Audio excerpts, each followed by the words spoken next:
up the on-air broadcast so that people can start watching and whatnot as we sit here figuring things out. But look, you guys, I'm so proud of us right now because it's actually working. Yeah. I know. This is exciting. This is really exciting. I feel so triumphant at the moment. I am joining you in that feeling. Yeah. We just tried it. It worked the first time. There wasn't a half hour of cursing at it. Yeah, this is amazing. This is a Christmas miracle, is what we call it. It is a Christmas miracle. Yep. Oh. I've been trying to send a text message for like the past 15 minutes, but I get so distracted that I haven't finished it. I'm very distracting. Yeah, you are. Do you want to hear a funny text I just got? My friend is taking a group of kids to play laser tag tonight. I'm sorry. And so when I told one of the, because I always use the name Highlander, because my, it's like a joke. I'm like, there can only be one, and none of the kids ever know what I'm talking about, but I think I know. There's only one! And so one of the girls just texted, and I was like, you have to use that name, because that's the one I always use. And so she just texted and was like, what's my laser tag name supposed to be again? And I was like, she's going to get it. No, that's There's always at least one worker who's like kind of older and knows exactly what I'm talking about, and they think Where do they go play laser tag? Aliso Viejo. Oh, no wonder I've never been. I'm like, I don't know. I think I passed that place when I was going to take the GRE, though. Yeah, it's right down. It's right by San Juan Capistrano. Like if you're gonna go to the mission, it's right before you get there. Yeah, I know where that is. I'm like so bad. It's not even worth playing. I like it in theory. I don't know if you can be that bad at it. No, I never hit anything, like ever. No one hits anything. That would be a problem. No one hits anything. I don't know. I just feel like I'm just like constantly like killed immediately, and I'm like, oh. Hey, God, Tweedle.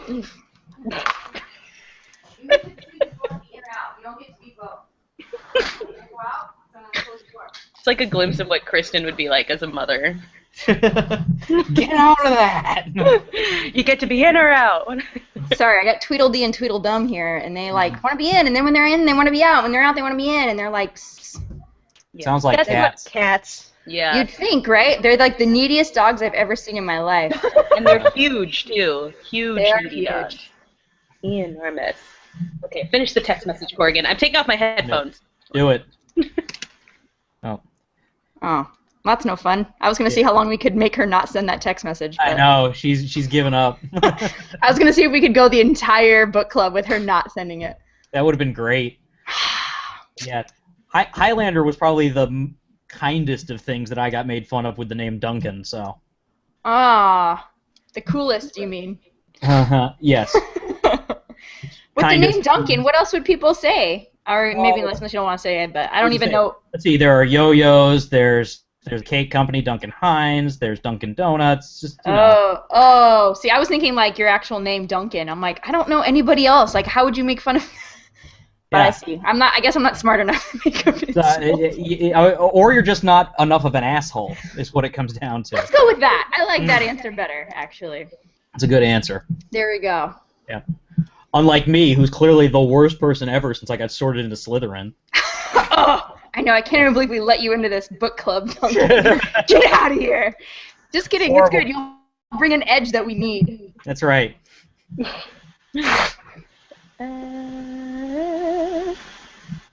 We were saying we were sad that you sent your text message. We were going to try and see if we could go the whole book club with distracting you enough so you didn't send it. Yeah. That actually would have been pretty funny. It would have been real entertaining. It would have been a good through line for the recording. That I'm just constantly like holding my phone up. I just need to respond to this. It can't be that important. Can't be that important. My husband is in Hawaii, and there's like a hurricane, so I'm getting hurricane updates. Is it a bad one? No, it's not even a hurricane anymore. I don't think. I think it's like a tropical storm. That's kind of a bummer. Yeah, I know. We could use that here. I know. That's what I think every time there's a natural disaster somewhere else. I'm like, we need all those rains. Just like any natural disaster. There was an earthquake. We could use that. I could actually use the weather you guys are having because my furnace just broke, so... Ooh. Yeah, the chimney started collapsing in on it, and it cracked the combustion chamber, so... Ooh, that's I need serious. a whole new furnace. Yeah, that doesn't sound like an easy fix. No, No. wait, wasn't it last time you were like covered in a million blankets in like a bathrobe, weren't you? Last time we did this? Might have been. I was definitely wearing a bathrobe last time. That might have just because he didn't feel like putting on pants. I was probably the one covered in the blankets. Yeah. Okay, maybe it was. Oh, it was, because then I was like surprised that you guys were in the same place. House, Yeah, right? You guys were getting married. Well, I mean, you know, we've been engaged for years at this point. Marriages cost money. You know how it is. Yeah, I'm like, I think you got engaged like right after the last time I saw you, like a million Roughly, yeah. It was something. It was pretty close to that. It's understandable. It does take money to get married. It's a real pain. Yeah, Kill. and, you know, we bought a house. We now need a furnace. Yeah, word. Yes, and it'd be better to not freeze to death than to have to spend money on a wedding. I agree with you. Yeah. Because then you can't enjoy the wedding because you're frozen. You're frozen to death. Yep. Yeah. Because then you can't get married. Yeah, exactly. He's always freezing, especially his feet. Oh gosh, that's the worst. Frozen feet. It works out fine because her body temperature runs at like 100 degrees all the time. I'm the same way. That's like I'm a million degrees constantly. So I mean, everyone touching me makes me cold. Like, you have frozen everything. my body temperature runs between 94 and 95 on average. So Wow, you're like a freak of nature. I'm like Mr. the Freeze. snake that represent the house I was sorted into. That's Cold-blooded. true. Our own evil Slytherin in here. Mm. I mean, you present a good point about the fact that, you know, Snape could be like the draw Uh-huh. of Slytherin. You know, that's a valid point. I thought it was a valid point, but I was also just making fun of you. Yeah, I know. We know you like to give us a hard time. Absolutely. This is not Well, news. you know, I like it though because without you, it keeps us humble. You know. Exactly. Someone's got to do it. Yeah, between you and Matt Vest. Yeah. That guy. Yeah, any ego we might have is Shattered. squashed. Eclipsed by my own ego. But you see, this week it was so I started listening to this other, and this what was it called, laddie? Geek Legacy. Legacy podcast. Legacy.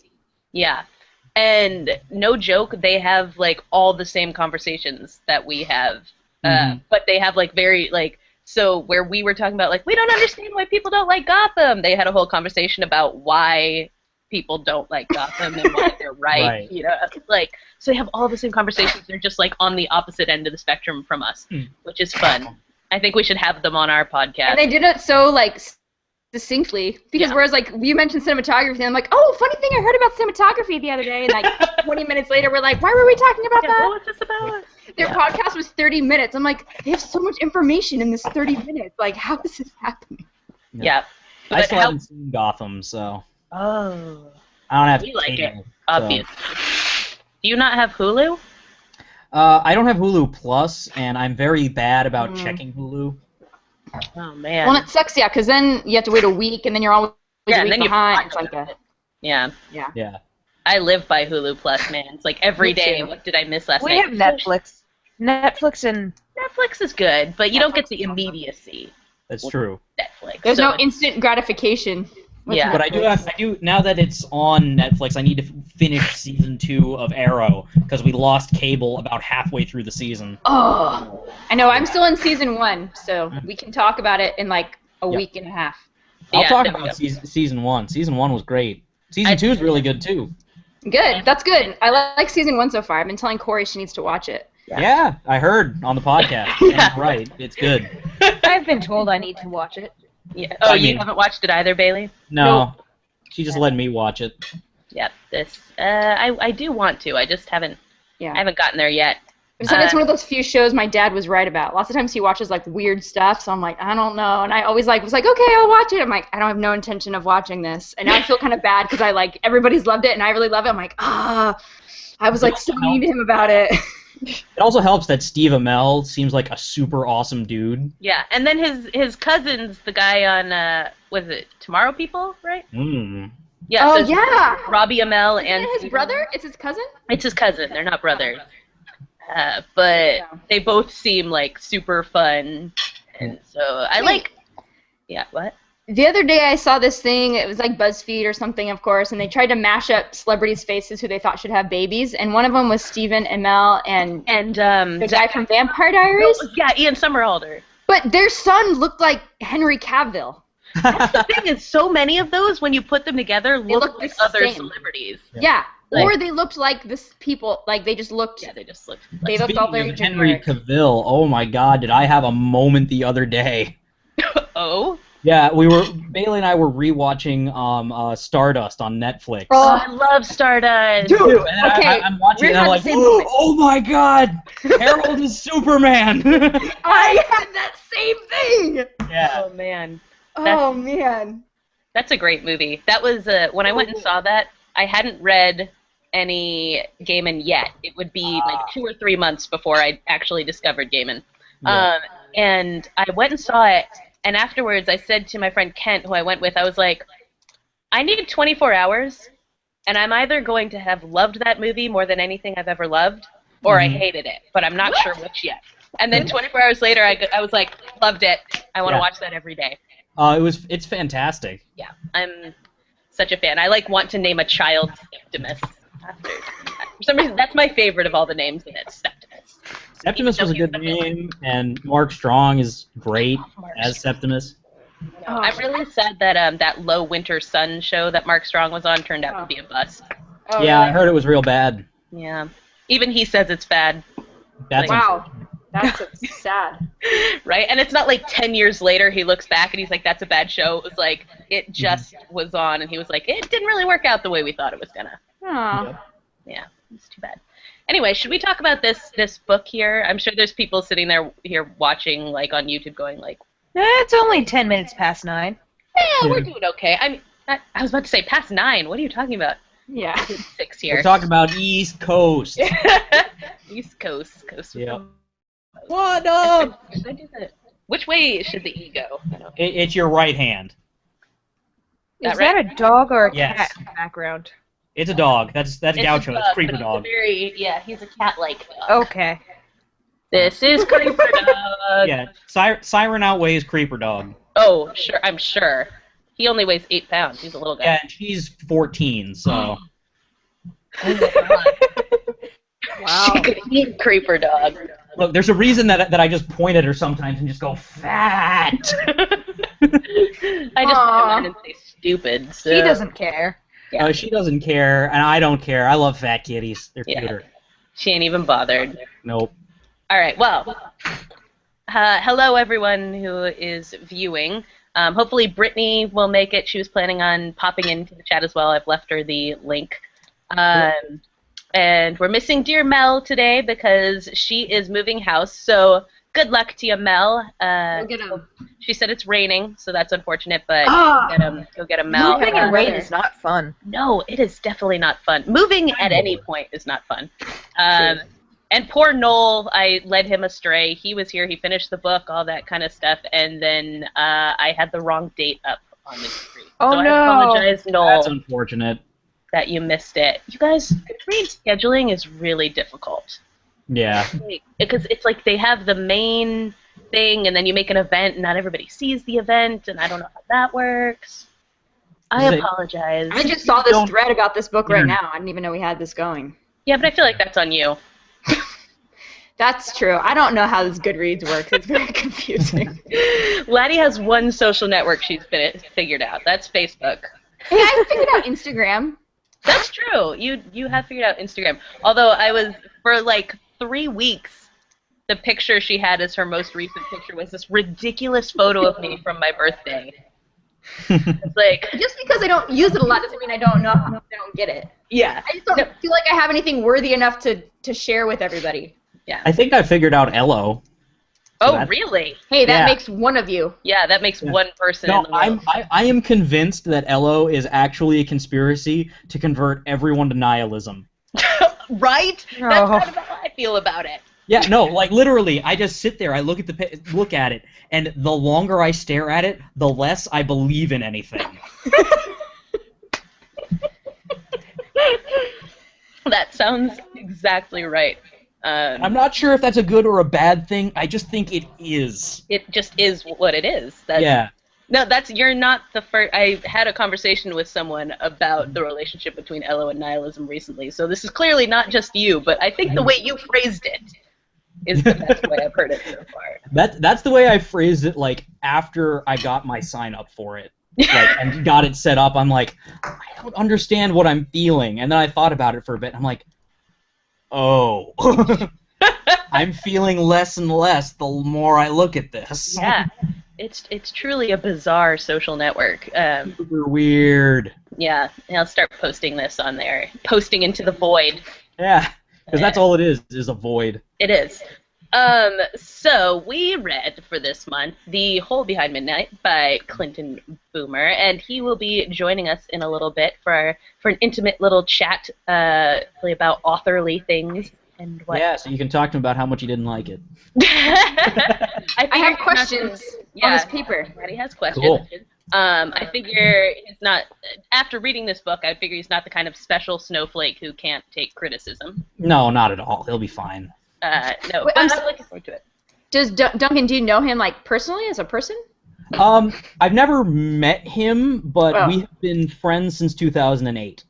Cool. Okay. He did a video series basically parodying Dungeons & Dragons on YouTube, which Bailey and I fell in love with in college. And at that point, I friended him on Facebook, and we've been chatting about stuff ever since. Okay, cool. So we consider each other good friends, even though we've never met face-to-face. Yeah, sweet. Yeah, It's like dating online. So cute. Exactly. Precisely. Aw, It's like, you've got mail. we just watched part of that in class the other day. I love that movie. I forget how much I love You've Got Mail. It's There was a period of time when Tom Hanks and Meg Ryan were together in everything. Yeah, they were it was probably like 2 or 3 movies, but it felt like everything. Yeah, well, I just watched Sleepless in Seattle the other day. Which did not have Tom Hanks. Yes, it did. Seattle was Billy Crystal, wasn't it? No, that's When Harry Met Sally. Yeah, When Harry Met Sally. I see. It's all the same. All Meg Ryan things run to... They were all in French Kiss, too. No, that was... Kevin Kline. There we go. French Kiss. That's a good one, too. I don't like I've seen that one a lot. That's the one Really? I I love that one. Yeah. But here's the thing, is when I watched that movie, our friend Emily had a whole bunch of people over to the quad to watch it, and I was like, you guys have never seen this movie before. Don't quote through it. And that's all they did was quote every line, so I didn't really know what was going on because all I heard was everybody quoting things around me. So maybe it was just the wrong situation. There you go. Give it another chance, Cor. I do need to give it another chance. Need to give it a go. Gotta give it a go. Yeah. Hey, someone's joining us. Someone's joining us. I can't read that, though. So... Why did we spin off into You've Got Mail? Oh, no, what I was thinking was this Dungeons and Dragons thing. Oh, yes. The chat has a message. Yeah, I don't know what that is. But hello. I was going to say, that's someone saying something in a language that I cannot read. I think it's their... Hi. Oh, hi. There That's we go. far better. That's far easier to understand. Hello. Welcome. Any questions you might have or input you have, feel free to type it in there in the chat. Yep.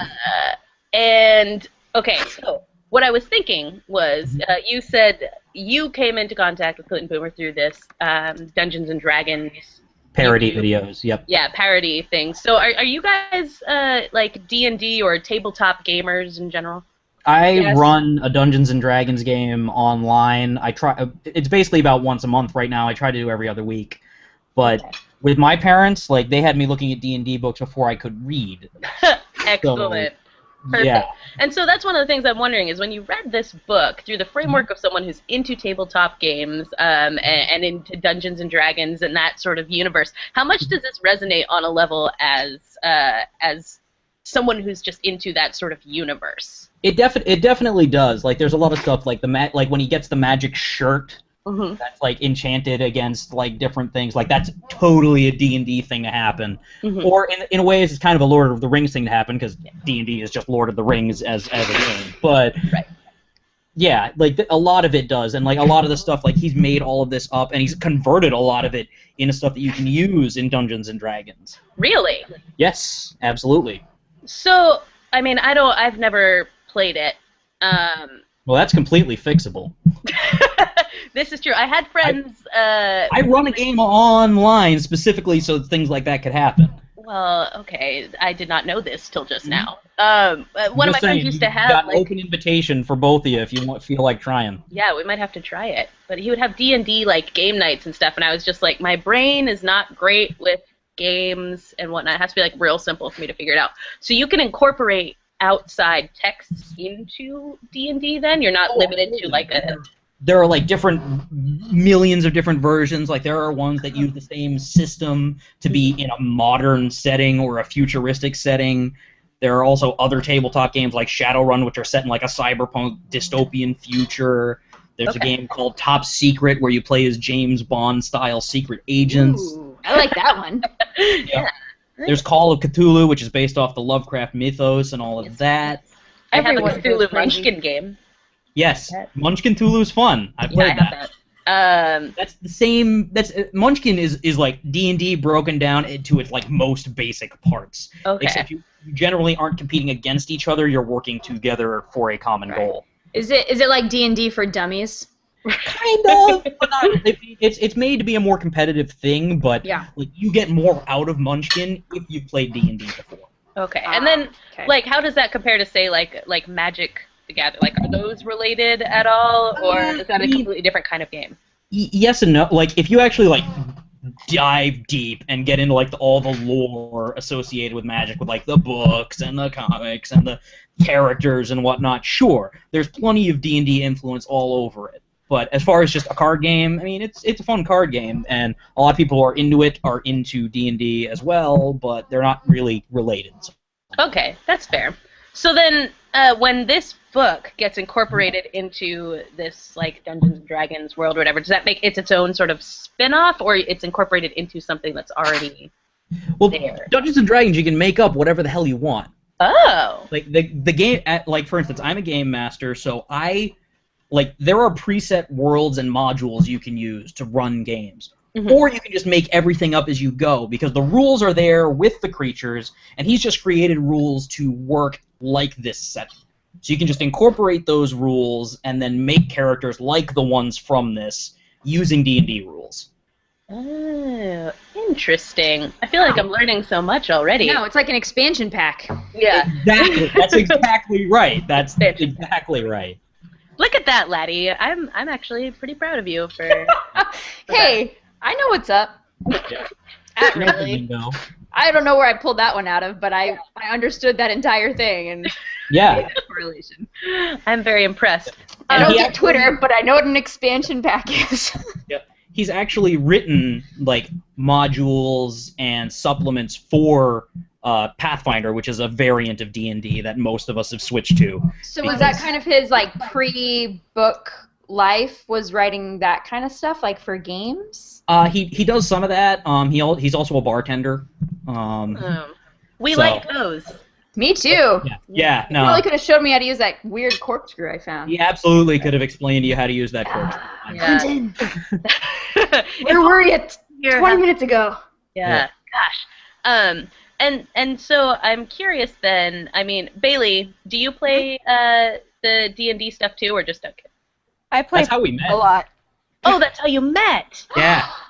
I had a friend in college who had started playing and dragged me to them. Nice. So I just ended up playing a lot with her, and the DM who ran her games also ran Duncan's games in the same thing. So. Oh, okay. Nice. Well, my question is, as I said, well, that might have been before we went on air or whatever, that this book wasn't necessarily my cup of tea. But, like, two basic reasons. One is that, I'm kind of I don't read a whole lot of stuff that's, like, really sort of profane and, like, a lot of, like, sex, violence, whatever kind of stuff. So there's that. And the other thing is that I am, like, not super good at keeping up with like a lot of storylines, which I've mentioned before on the Fancave, as Kristen likes to make fun of me about spy movies. See, I liked all the little storylines in there. Yeah. Because it's amusing to keep track of them for me. Uh-huh. And I was confused until about halfway through when everything started coming together. Exactly. It does sort of in the middle then begin to like merge in a way that makes sense. Because the first half of it, I was sitting there and I was like, I can't keep track. And because everyone has two names too. Yes. It's one of those ones where you wish your it was a secret movie. royalty name. Yeah. Was it one of those ones where you wish it was a movie so you could pause it and be like, do you know what's going? No? Okay, we'll just keep going. You know? Yeah. Is it just me? Or does everybody else have no idea what's happening? Exactly. Which makes me like, if that's sort of the way that Bailey you were feeling about it too, like not that you didn't like it, but that it made more sense once it came together. I feel a little less stupid. Yeah, no, it was confusing, but it comes together. It definitely does. So does sort of being in like familiar with the, I guess the influences, the fantasy worlds that he's building off of and everything, enhance the experience in some way? I feel like being familiar with D&D enhances the experience, but this was his creation of the world, and then I looked at his D&D rules after the fact that were based off of these. Okay. So it's like your knowledge of this book would enhance what he's done with D&D based on this stuff, as opposed to the other way around. Yeah. This is really the foundation for the rule set, so to speak. That makes sense. And I want to make sure, I'm like, I don't want to ask questions that I'll ask him once he gets here, so think about it that way. But what were some of the things that you guys picked out that you really liked in this book? All right, I'll start. I mean, I really like I really like the characters. Like, I like the characters. I like some of the absurdity, like some of the goofier characters, like Magic Eating Jim. Just like as a concept, like just a guy who just goes around eating magic. Like that was hilarious to me. And he's kind of jovial about it. Exactly. He's like super friendly or like the free candy van. Like they were just goofy. And I know you have your thing about clowns, but I thought the clown demon, like from right at the beginning, was super cool. In the beginning, the clown broke me out. When when his magic had been eaten, I felt a little better about it. But right, yeah. After he'd been castrated, you mean? That's probably why you like Magic Eating Jim. He took care of that demon for you. Yeah, he fixed the demon. I don't know that. I do like sort of the goofiness, and I think, and we'll bring this up when he comes up on there. But you definitely see in these characters in sort of their silliness and sort of their anti-hero-ness in ways.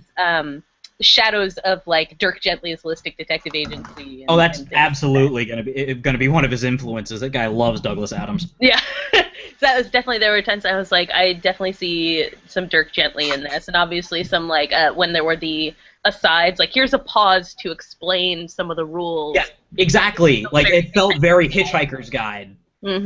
Yep. There was a review I read that said, if you like Douglas Adams on crack, you'll love this book. And I was like, oh. That's like one of the taglines on the hardcover. Oh, is it? Yeah, I think that was one of his favorite reviews. Yeah, because it doesn't just say Douglas Adams on crack. It says, if you love Douglas Adams and you wish he were on crack. Oh, that's what it was. I know, something like that. Something to that effect. Yeah, I thought that was a pretty... Which is funny, like, I don't think I've ever had that thought about anybody. Yeah. Like, I really wish this guy was on crack. I feel like that'd take his writing next level. But then when you hear it, you're like, that's actually a very good description. Yeah, then it makes total sense. Bailey, how about you? What are your impressions of the book? I overall liked it, and I actually finished it this time. Yeah. It read a lot faster than the Neverending Story, which was nice. And just because it read faster, I didn't feel like it was dragging. It felt more readable. Okay. Despite all the craziness going on. Yeah, it also felt like you were not quite into it at the beginning, but got more into it the more you read. Because, like, I know, like, a week and a half ago, you were like, I don't think I'm going to finish. And, like, last week, you were like, I finished. I think that's exactly that's the difference between Neverending Story, where Neverending Story, it's like the beginning of it, you're like, I'm in it, and then it gets, and you're like, oh, I'm kind of done. And this one was more like, in the beginning, you're like, I'm not. I'll keep super reading because I'm following. confused and want to sort it out. Yeah, and then then it starts picking up, and you're like, oh, okay. Yeah, To me, it was more like it was doing a lot of world building, Yes. Yeah. which I mean, I is, felt like it. Oh, sorry. sorry, which is definitely like a game mastery thing to do, is to do a lot Right. of world building and then start bringing everything together. Yeah, absolutely. What were you gonna say, Kristen? Well, I was just saying it's more like Ready Player One, where you're like, well, at least for me, I guess, like the first, like, most of the book, you're like, okay, I get it, like, where's the action? And then, like, at the end, it's like all packed. You're like, bah! Oh my gosh! Yeah. What's happening? So with this, there's not so many like references where you're like, okay, I get it. It's just like, I don't get it, and then it's like, okay, True, here's yeah. a stop so I can explain it, and then you're like, oh, okay, and then you keep going. Right. So, because if you had jumped straight into the action, you'd have been like, what? Yeah. Exactly. Well, But yeah, I think jump into the action pretty quick. Like we start off, the main character's already faked his death. Yeah. He's being brought to the police station to try and help investigate this crazy paranormal murder that happened, and then an invisible And he clown gets- demon appears and kills someone and frames him for the murder. yeah, a naked clown demon. Yes. Ooh. Yeah, his description of that, I was just like cringing. I was like, oh, like I can feel it on my skin. Get it off. Get it off. As a side note, are you guys watching American Horror Story? Nope. No Have cable. You don't have Nope. cable. I haven't watched any of American Horror Story. Oh, well, the first season is worth watching. Mhm. The second season I would skip, and the third season is like sort of worth watching, but you could skip it. Right, and then This there's the season is current really good. season. That's what people are saying, is that Freak Show is real good. Yeah, which is surprising. I wasn't interested in watching it, and then I watched the behind-the-scenes thing on Matt Fraser, the guy who plays the painted seal, I think they call him. He has like the stubby arms, and he was so interesting. Oh, because he's a real person. Yeah, like they're all like legit real people. Oh, they are? Oh, Yeah, like well, real- except for, well, not all of them, because one of Oh, them has yeah. 2 heads. Yeah. Okay, so everyone who's not in the normal American Horror Story cast are like Okay. actually people with various deformities and whatnot. Oh, wow. Yeah, and so this guy, like, they did this documentary type thing to sort of promote the show, and he was so interesting and so cool that I was like, I'll watch this. But as a result, in reading this book, I couldn't help but see this clown demon as Twisty the Clown Okay. from American Horror Story, which, Okay. if you've seen him, is terrifying. I know you were like, Duncan, you were like skeptical that clowns are a scary thing, but this I'm not skeptical. I legit do not think clowns are serious. I don't understand that. I don't read. understand that either. I have the answer, by the way.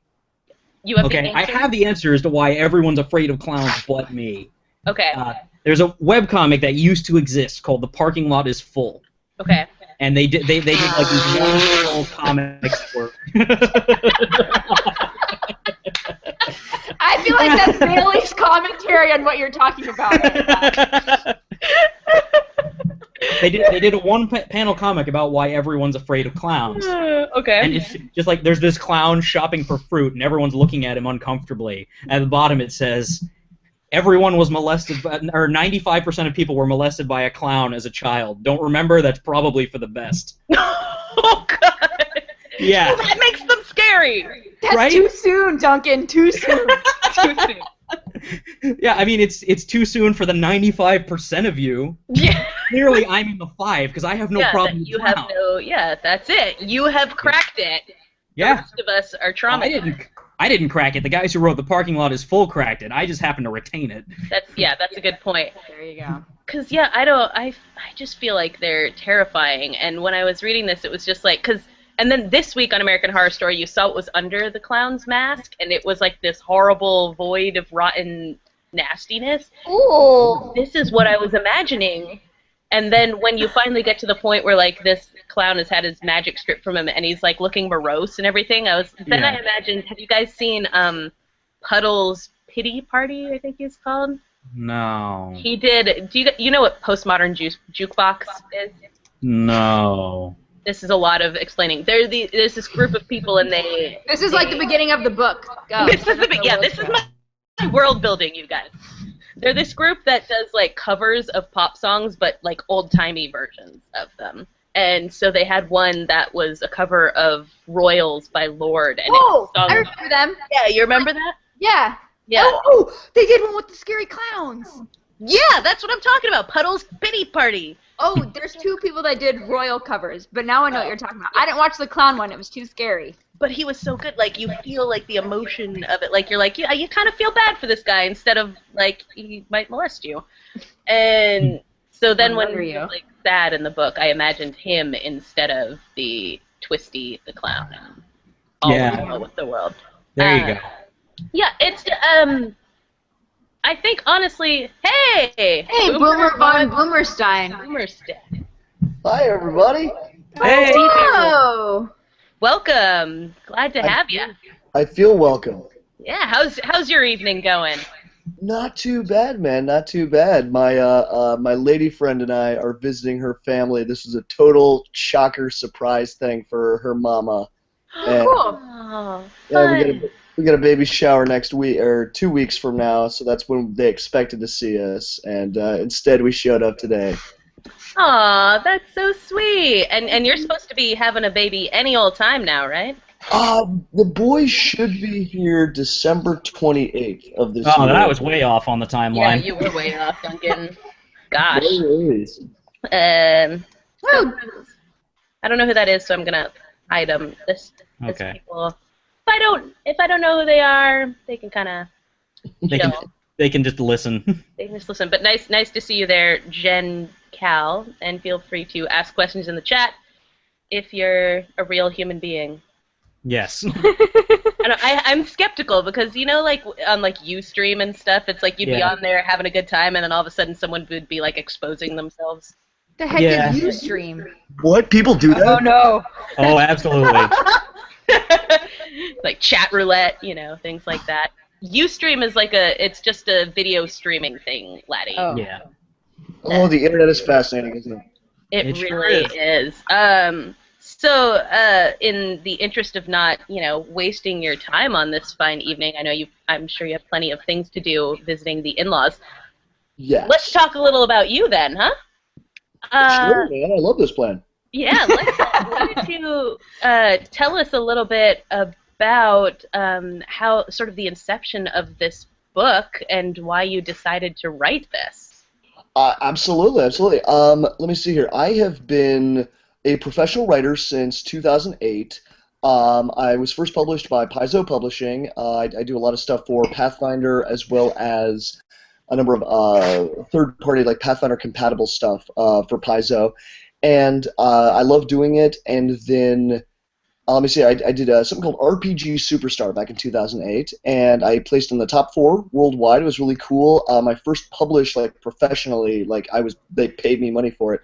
Work was a really cool book called the Pathfinder Chronicles campaign setting. Ended up winning an Ennie, which was really neat. What's an Ennie? You're gonna have to. The Ennies are theoretically, they're supposed to be like the Oscars of game design. Oh, okay, cool. Yeah, it's basically the highest award in professional game design. There are a lot of people out there who've won Ennies.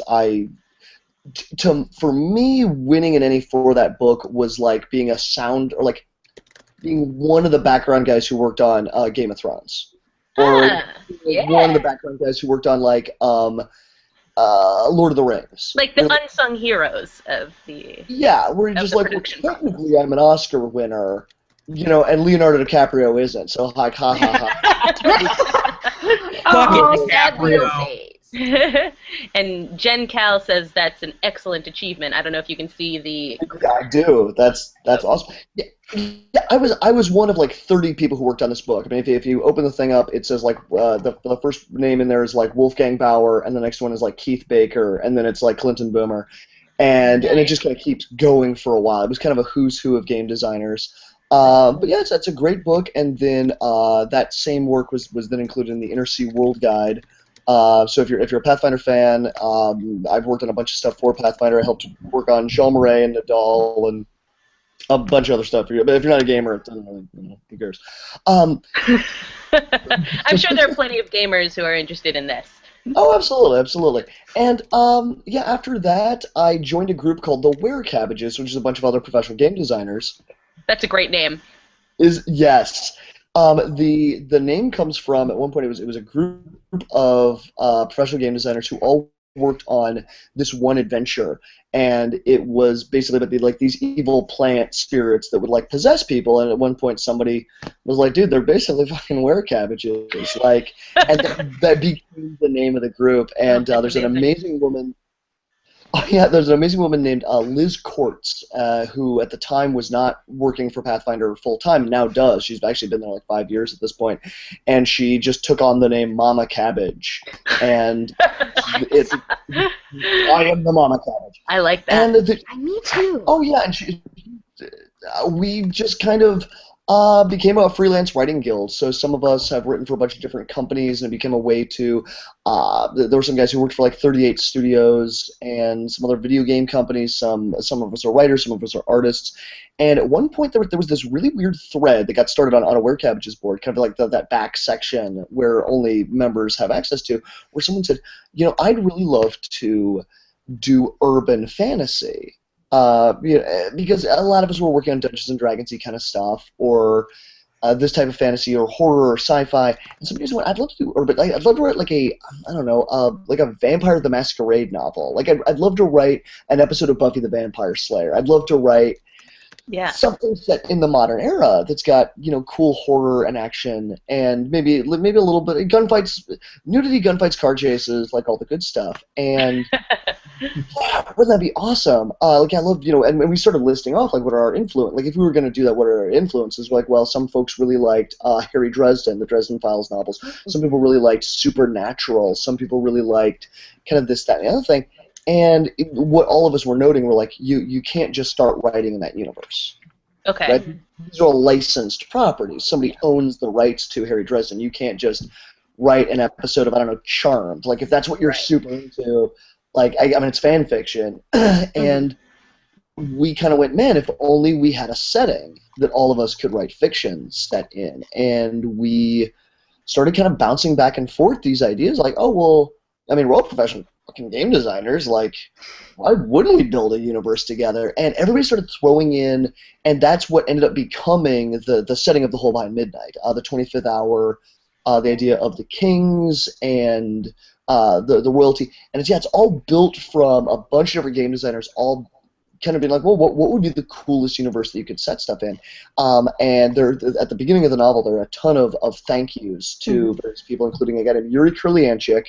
He actually is the first person to have written fiction set in the 25th Hour universe, and it's okay. Now, what's funny is it's never been published, which he's just never gotten really around to doing more with it. But his name is Yuri Kurlianchik. He's ethnically Russian Jewish, and his family escaped to Israel, and he now lives in Israel. And he's this fascinating, really interesting guy. You can look him up. I mean, he's mentioned like 2 or 3 times at the beginning of the book. And he did a short story. We were all kind of like building the universe, and I had no intent. I mean, I was helping build it, but I was like, I'm so busy with other crap. I got a million things on my plate right now, you guys. And he did a short story called SMS, which is basically means like text message. Yeah. That's what it's called, like in other parts of the world. And it was literally just a text message log that starts at like 11:45 at night.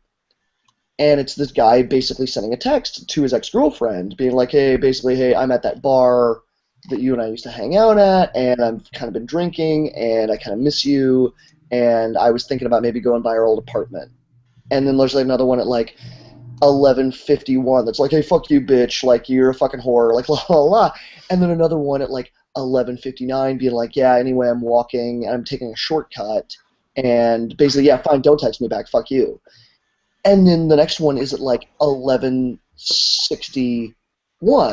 Right. And then it starts getting further and further and further, and it's just this weird short story of a guy accidentally wandering behind the curtain. Mm-hmm. And it was this really gripping short story because it starts getting just weirder and weirder. He's like, I don't know where the fuck I am. Like, I can't be that drunk. And like, I just found this fountain. I don't think there even is a fountain in this town, and like I can't get on the internet right now, and I'm not seeing. At one point, it's like I think I see some people up ahead. I'm gonna go. Like I think they're all wearing top hats. This is really weird. Like I feel like I've been walking for hours. Like, are you okay? Like, please text me back. And then the next text, it's all in caps except for the first letter, which is in lowercase, and it says like, "Hello, this is your ex-boyfriend. I am never talking to you again. Goodbye. Please don't contact me again." Oh And God. you're like that's obviously from a monster or Yeah, something. that's terrifying. I Obviously wouldn't from be able someone to who doesn't sleep. know how to text. Yeah, or that. Yeah, Or a dad. It could be from a dad. Yeah. Yes, yeah, something. And then the note at the bottom is like this self, like, and then and the idea it keeps getting weird. And then there's one at like midnight 01 where it's this girl texting back. She's like, "Holy fuck, did you just text me like 85 times? Like, are you okay? Hello, hello, hello?" And then it has the note of like, "We found this phone." Like on the side of a mountain, or like la la la la, and then these notes by like guys within the Israeli government being like, yeah, we need to. This now goes into the file of like weird mystic shit, and then there's a note from the dude who actually is a member of the 25th, who's like, yeah, don't worry, everybody, I went ahead and quashed this. Like masquerade, not breached, we're good. But like this one came close. Basically, the Israeli government almost figured out we exist, and you're like, "What? This is so weird and cool." Yeah. And then he's got another short story which is all interviews with people in the 25th about this young woman who effectively accidentally started channeling Medusa. Oh Ooh, no. that sounds like a bad idea. Yeah, and it's specifically. Yeah, and that she was, and like he really gets into the Medusa mythology because, of course, she was supposed to have been raped by, I want to say it's Apollo or Poseidon or One of them something guys. like. I mean, it's like it really gets into it, and that she is this really fascinating and like kind of tragic figure. Huh. And yeah, she's really awesome, and it was just really neat. And he never did anything with him, and somehow this idea popped into my head to play around with the 25th, and I literally the character of Royden popped into my head. Mhm. And I just went, okay, I know who this guy is. I know what his story is. Damn it, now I have to write a 550-page fucking novel. That's the only solution. And you know, now that you bring that up, this sort of like Royden popped into your head and everything, I was very curious in reading this, like, why is Royden who he is? Like, what the decision making to go into this guy of Hindi extraction, as is said in there, and he's, you know, really short and, you know, kind of an angry, brutish sort of fellow, but kind of wily at the same time. I mean, where did he come from in your mind? Oh, so the idea behind Royden, I had his personality before I had anything else. I liked that idea of the prologue, fuck prologues. Like, yeah, that was a great intro. I really liked it. Oh, thank you.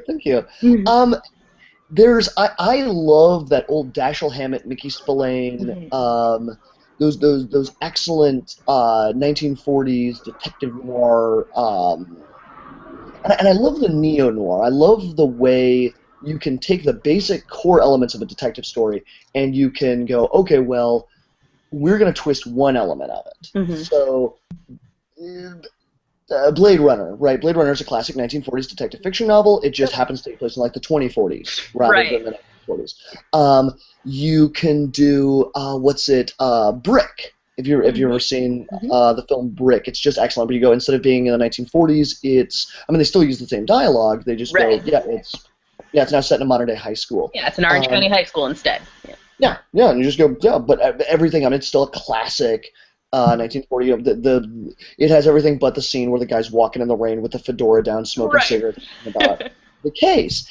And I always loved Who Framed Roger Rabbit, which is drawn from that same idea. And I'm a huge fan, obviously, of Kiss Kiss Bang Bang. Oh, I love Kiss Bang Bang. Oh yeah, and I'd always said, I love Shane Black, and I like that. I've read some of his original scripts. If you ever get a chance, the original script for Long Kiss Goodnight, is even better than the movie. Like the movie's fine, but like if you ever get a chance, I loved that movie. So. Oh, absolutely, yeah, it's a wonderful film, and yet and Shane Black's brilliant. And that was the first film that he wrote. He actually got to direct. Oh, okay. This Bang Bang is what he wanted. It's the first time you just go, no, I'm not letting somebody else dick around with this. I'm not giving it to Tom McTiernan, and he's going to turn it into, Last Action Hero. We're going to know this was Hey, hold on. Let's not get too down on Last Action Hero. That is a classic.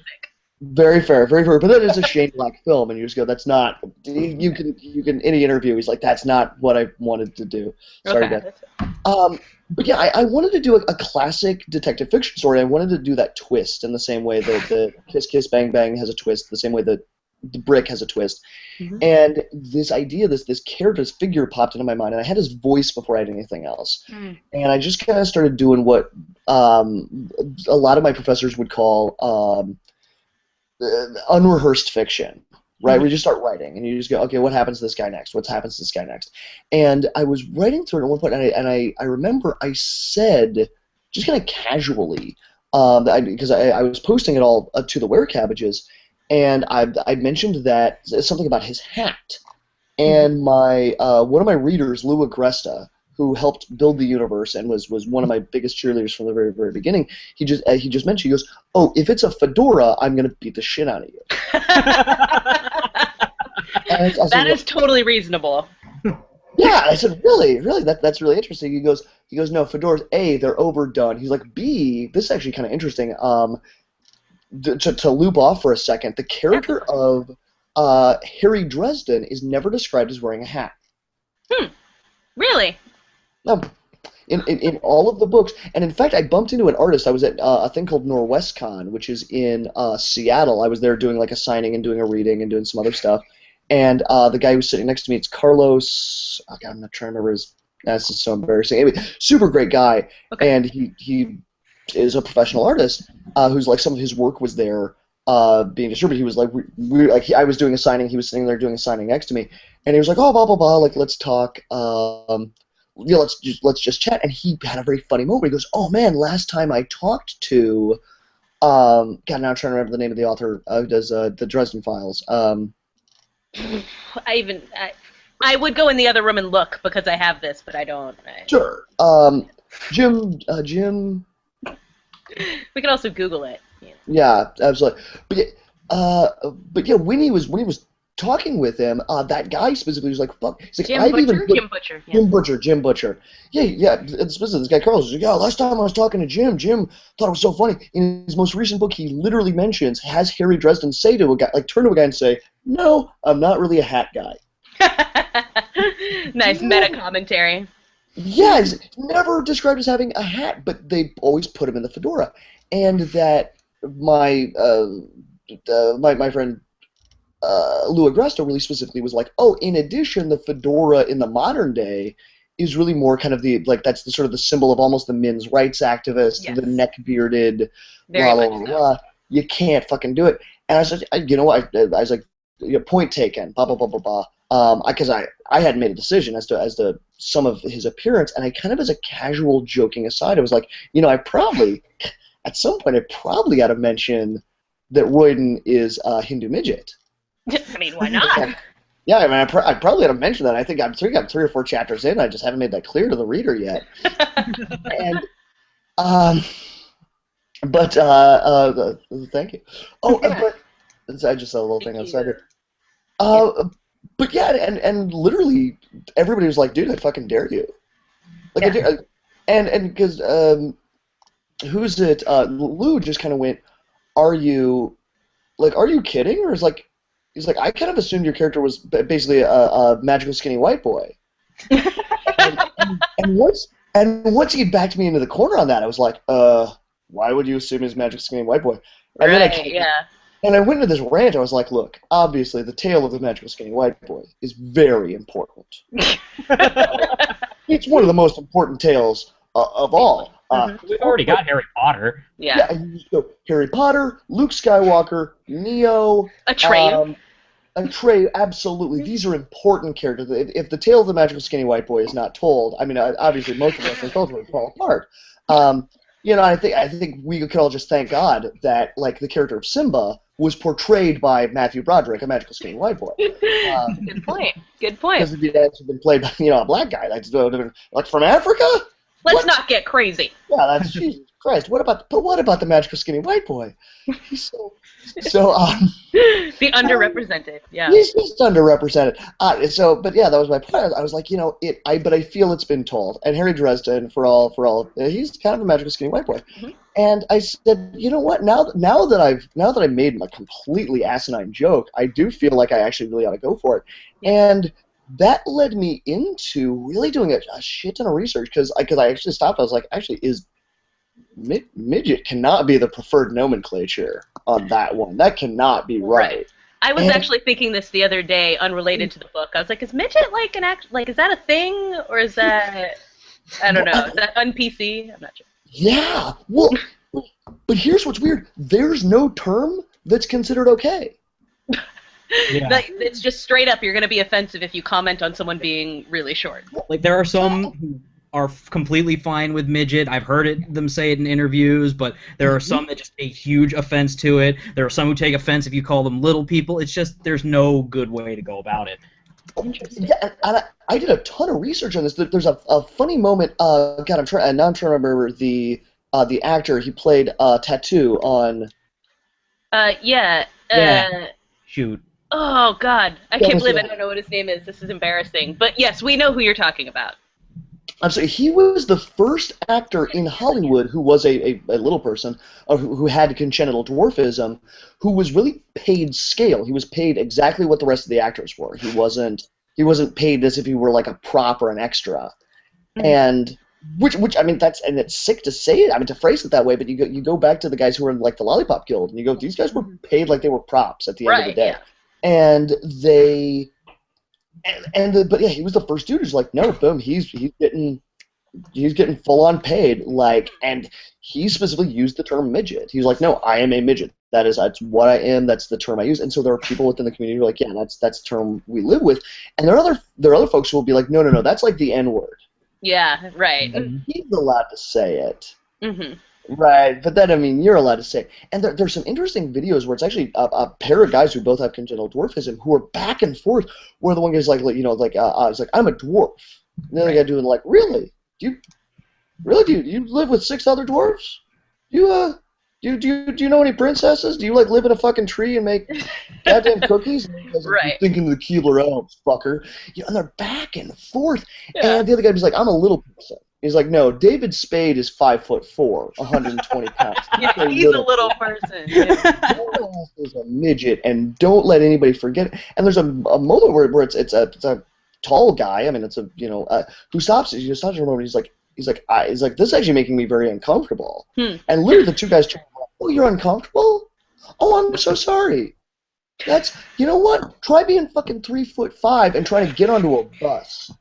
Try shopping in the kids department. Try going to the grocery store and just being like, I can't reach anything. I'm so sorry your ass is uncomfortable. I'm gonna die soon. Yeah, like this. Yeah, I mean, and this goes back to your magical white boy thing. It's this sort of like, oh, who are you to get offended or uncomfortable about these situations or whatever, when it's like, here's a reality of an underrepresentation or a really difficult way to live life. Like, let's put it in there. Yeah. Absolutely. And I have a lot of friends, guys I grew up with, who were the children of immigrants, who were specifically, I'm gonna say, Hervé Villachez, that is absolutely correct. I just saw on the side. But yeah, a lot of folks who were the children of immigrants, specifically of Hindu descent, of Hindu extraction, and I kind of had that moment. I went, I could do this. I could make it work. Yeah. I can sit down and talk to my friend, Vivas, and just be like, hey, and like having that moment is like, so it's actually like Vivaswith, which is an incredibly uncommon name in Sanskrit. And I talked to my friend, Amul Tevar, and you just sit there and he goes, oh, dude, he's like, dude, I will gladly discuss with you the experience of being like a third generation immigrant. Like, I'd love that. I went, oh man, because if I can get it right, why not do it that way? Yeah. And yes, out of a stupid joke, I just kind of went like, yeah, let's take it seriously.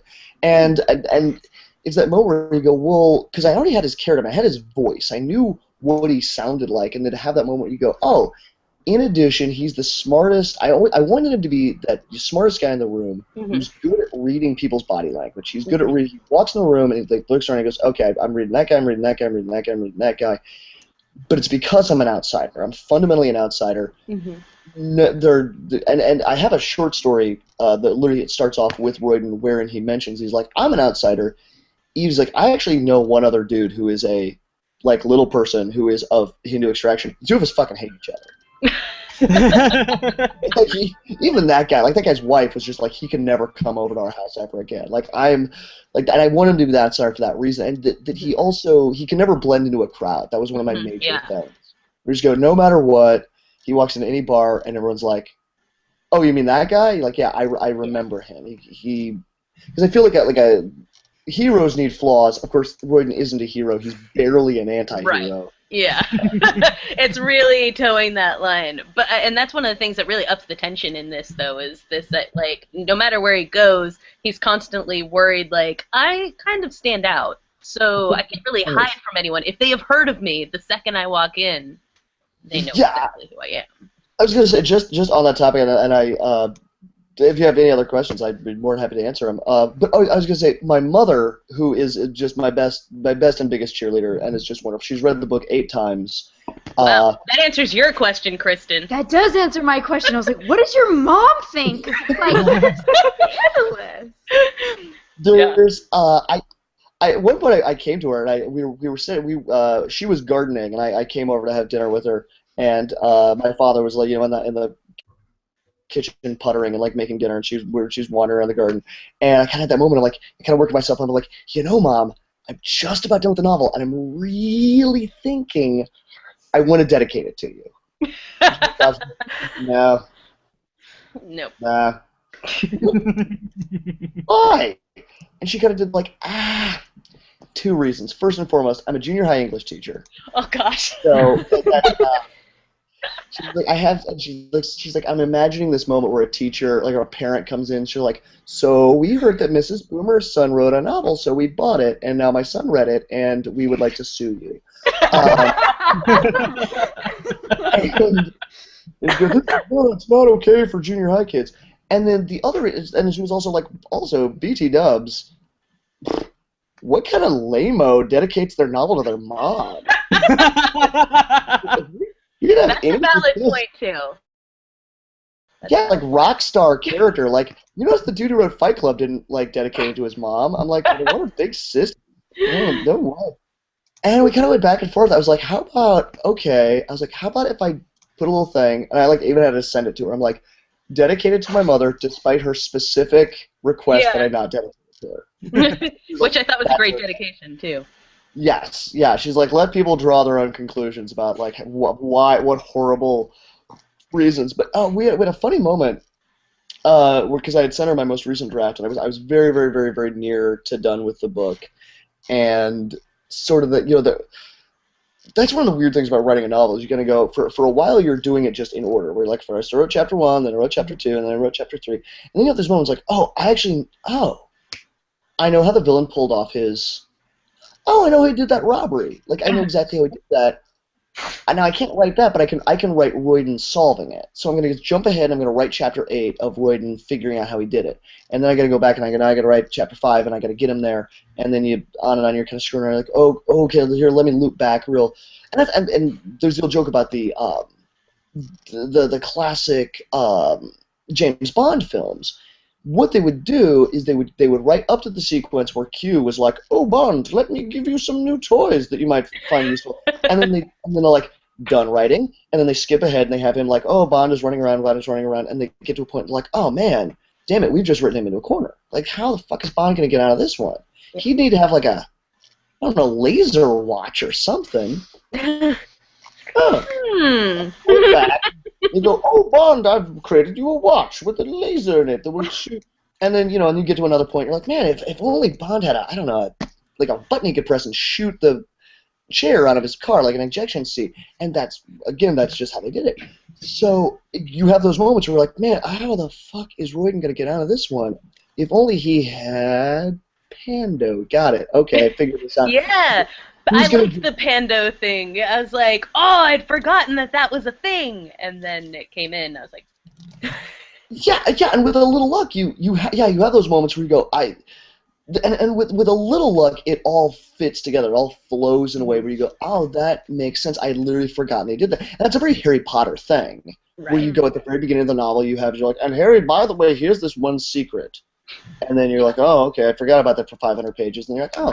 And with the little luck, it seems clever and it works. I also really like how one time she subverts that in the 5th book by Sirius Black gives him this mirror and says, if you need to get in touch with me, use this. Mm-hmm. Then he never does, and then Sirius Black dies, and he finds the mirror again after he's dead, and it's too late. I hate the 5th book. The 5th book is yeah, angry, so angry. Frustration squeal.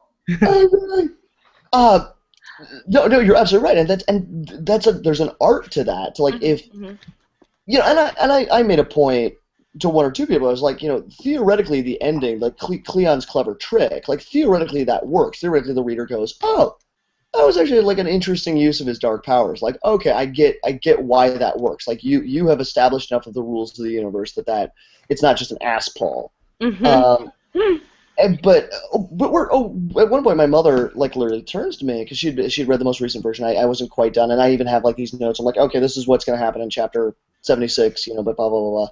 And my mother stops. She goes, oh, by the way, I can feel you working up to killing Cleon.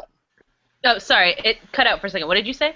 Oh no, my mother like literally goes, oh, I can feel you working up to killing Cleon.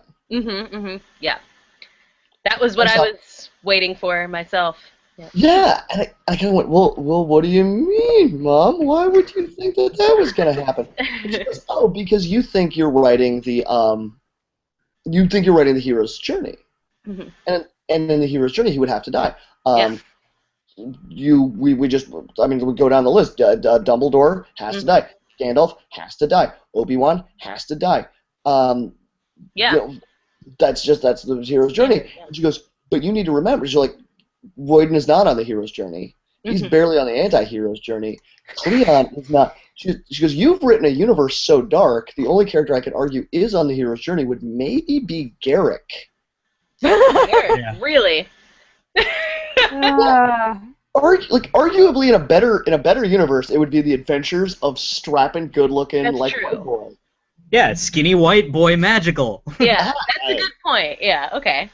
I see that. Hi, I'm Arian Whiteman. Yeah. Here's my power. He's the one who gets the girl at the end. I mean, precisely. Yeah, I mean, I had to, and yeah, once I started thinking of it that way, I just went, yeah, okay, cool. Don't have to kill Cleon. Yeah. But I can make my readers afraid I'm gonna. Yeah. So why not do that? Like why? Like if it scared my mom, maybe it'll scare my my readers or other readers. Mission accomplished. Yay! Accomplished. Yeah. Absolutely. I mean, we're kind of low on time. I don't want to keep everybody for too long. I do want to ask, though, and we kind of discussed this earlier, in terms of influence, how much are, bless you, Bailey, how much are... 5 more.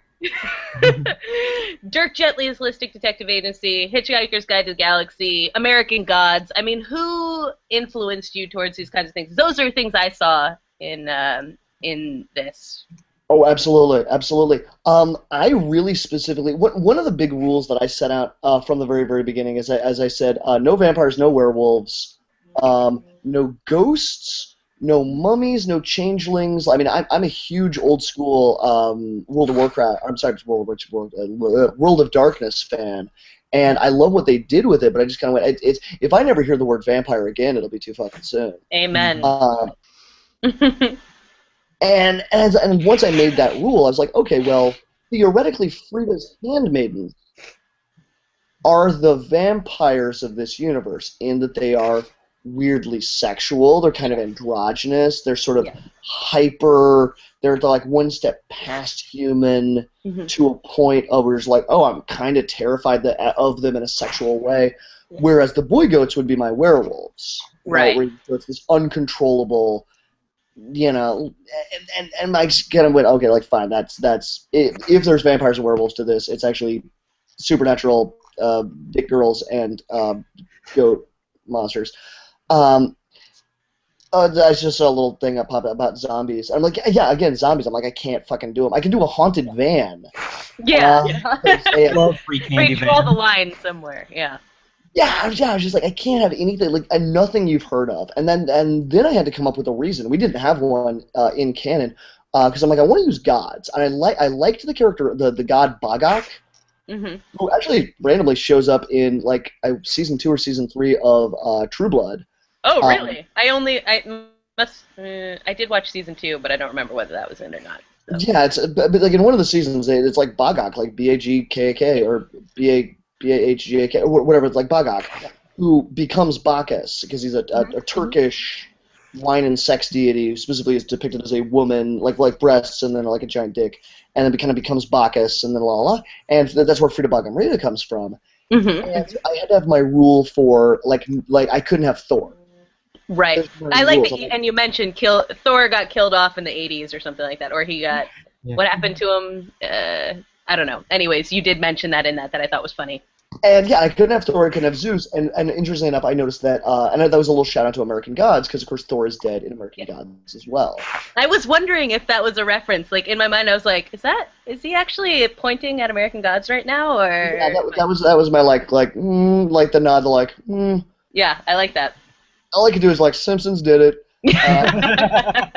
You came and thought of it first. I bow to the master humbly. Yeah. And there's obviously a huge fan of everything Dirk Gently and really across the board. I was going to say Hitchhiker's Guide. Yeah, so Douglas Adams canon in general. Yeah, Douglas Adams. They're literally looking for his name. You can tell how tired I am. And I know it's late. I'm sorry. Oh, all's well. And some of the little interstitials you had where you like explain things kind of felt like Hitchhiker's Guide chapters where it's the guide talking about something as opposed to. Oh, thank you. Yeah, that was kind of the intention.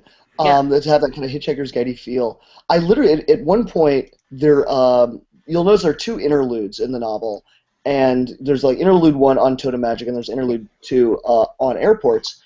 And at one point, interlude 1 literally had a little note that just said, "BT Dubs, if you give a shit about how the magic system works, feel free to read this. If not, feel free to skip it." Yeah. Really had a little note of like, I don't know how Gandalf's magic is supposed to work. Yeah, and that's fine.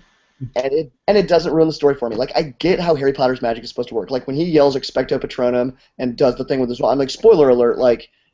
The fucking Patronus comes out. Like, it's no more mysterious than when Han Solo like pulls the trigger on the blaster rifle. You're like, I wonder what's gonna happen. Blazer blasts come up. What fucking happens? And then but whereas when Gandalf like slams down and says, "You shall not pass," you're like, I have no idea. What's gonna happen? How is he doing this crap? And you know, if you're fine with that, if you don't need to know how it works, skip this chapter. And then interlude number 2 actually was like 7 pages long. With this long, rambling discourse with, again, the little disclaimer where, like, if you don't really care, feel free to skip this. But, like, I'm going to really get into depth of, like, the edge cases. Well, and the reason it's called On Airports is because it really gets into, like, but the question popped into my mind, the idea of, like, well, wait a minute. Could you use an airport to get home? From the 25th? Like, if you were behind the curtain, it would be made up of nothing but human anchor points, right? Because it's all being watched. So, if you were in the 25th, could you use it to get home? But, like, then wouldn't you appear on camera? Right, so I ended up writing this essay. I'm like, let me answer that question. And it's this huge 7-page thing where I start talking about all these other edge case scenarios, like, well, here's why it doesn't work, and like if you're in the 25th and you go to an airport and la la la, and again, and one of my beta readers, specifically my mother, she goes, you need to cut all this. This is absolute bullshit. No one cares. No one cares. You are in the final third of the book. Anything that is not denouement needs to be cut. It has to be gone now. And I will kill you. suicide and publish the book under your name, everyone will buy it because they'll feel bad for me. That's like I'm not asking. I don't know, Mom, if I should cut it. She's like, "Oh, honey, I'm not." That's great. But yeah, that has since then become its own essay. Which is there's a book of short stories that are all set in the universe. Some of them are right now. It's called My So-Called Peer Group, Life Amongst the 25th. Mm-hmm. That it's kind of ruminations for Roy, and it's essays and floating chapters and this and the other thing.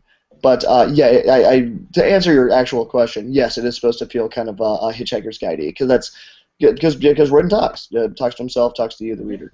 Yeah, there's a certain there's a direct address to the reader in it, that you feel this is being explained to you. And so that was one of the things that I enjoyed was sort of this, looking at it and seeing how it referenced things that I had read in my childhood and so forth, and Gaiman, I'm a huge Gaiman fan and things like that too. I could definitely see those sort of pointed at. I have to say, talking to you, I like the book way more now. Well, that's flattering. Yeah, well, I explained to them the reason that I had is because I don't read a lot of things that have a lot of sex and violence in them. That's not really my bag in general. So, and I'm you don't really like bad at Christianity and violence. You ain't gonna like this book. Right, yeah, so and I'm also really bad at parsing out intricate storylines and things like that. But as Duncan pointed out as we discussed this, it's sort of this world building that comes a lot from this D&D background and so forth. That goes into it. So, FYI, it wasn't that I thought you're a terrible writer or whatever. It's just that I don't read sex, violence, and complicated things. I read young adult dystopia. I personally love young adult dystopia. I'm actually working on a young adult dystopia novel. Hey. Yes! Yeah, when I get it done, Future book club book. Yeah, will you come back to us when this happens? It would be an honor and a pleasure. I was gonna say the reason that the first word of the novel is fuck is for exactly the reason. My father, who's a good man, I very much like him, does not read fiction, and I was worried that he would get. He reads one John Grisham novel a year. John Grisham is not the thing right now. Sounds like the ultimate dad. Yeah, that is pretty dad-esque. He's a very daddy dad. And a good man. He loves his books on Napoleonic history and World War II. You're talking to the right crowd. We love our gosh. nonfiction. I would love to hang out with your dad sometime if he's not. Can he come next time? You know, I will find out. I'll ask him. But yes, but I had this moment. I'm like, he's gonna feel guilted into reading my fucking novel, and that's just, it's not fair. That's not cool. Right. And I'm like, he doesn't like cursing. He doesn't. That doesn't really do it for him. Yeah. And so I'm just right out the gate. I'm like, fuck prologues. There you go. I don't want anyone to get, especially that first page. He read through the first page. He's like, I don't think I'm gonna like this. I'm like, you're not. No, you're right.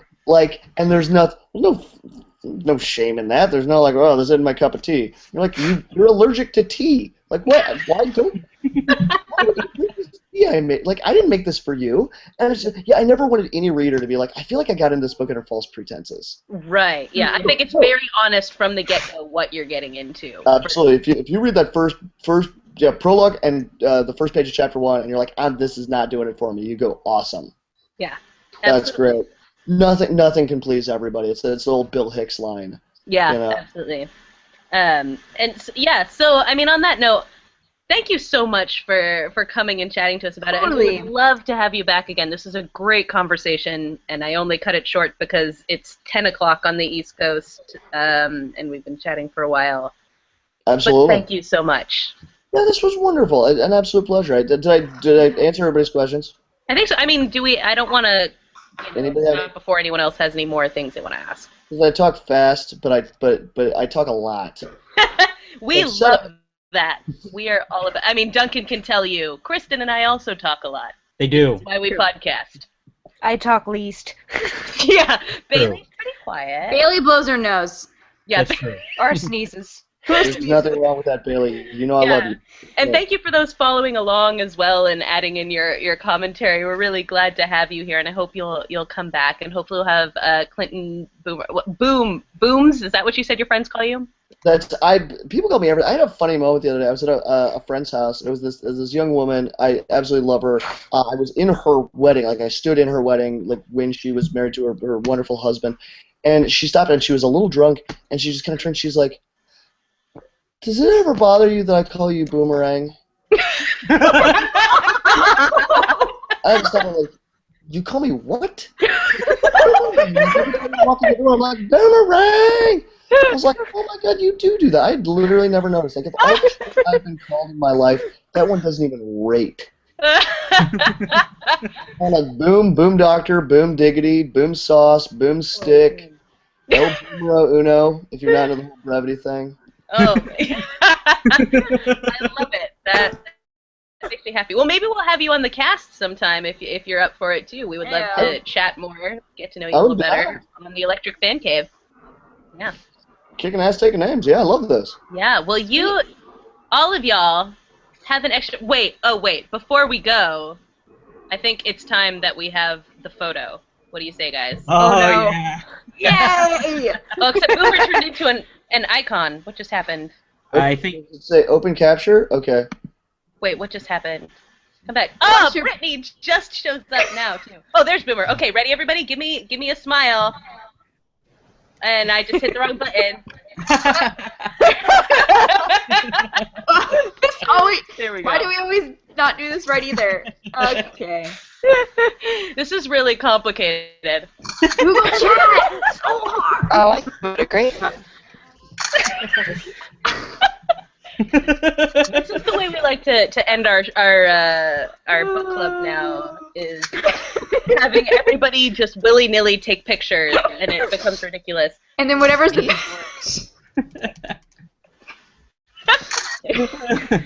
So that's that. So anyway, on that note, everybody, have an excellent Friday night, have an excellent weekend, and we will put up a poll. Oh my God, a poll. I'm thinking the poll this time might be genres, and we'll pick a genre, and then Chris and I will pick the book out of the genre that you guys choose as the one you want to do. I promise to look at the poll this time. Yeah. Or I'll read the poll to her. Social media is hard. I texted her. I was like, Corey, I don't even know what book we're supposed to be reading. It's like, it's in the poll. It's on the book club. Everyone chose this book. And she had no idea. But that should make you feel good that your book was chosen out of a poll from the... Landslide as well. Landslide, yeah, by a long shot. Me? Yeah. Yeah, you. Little No you. one voted for me. They like me. They really like me. Yeah. What can I say, Booms? I'm a good salesman. True. Yeah. High fives right here, right now. There's up, right there. Pa. Yeah. Foot five. All right. Well. Good night to everybody. We'll catch you next time. And thank you, Mr. Boomer. This was a pleasure. Yeah. Night, y'all. Night. Night. Nights. I don't know how to.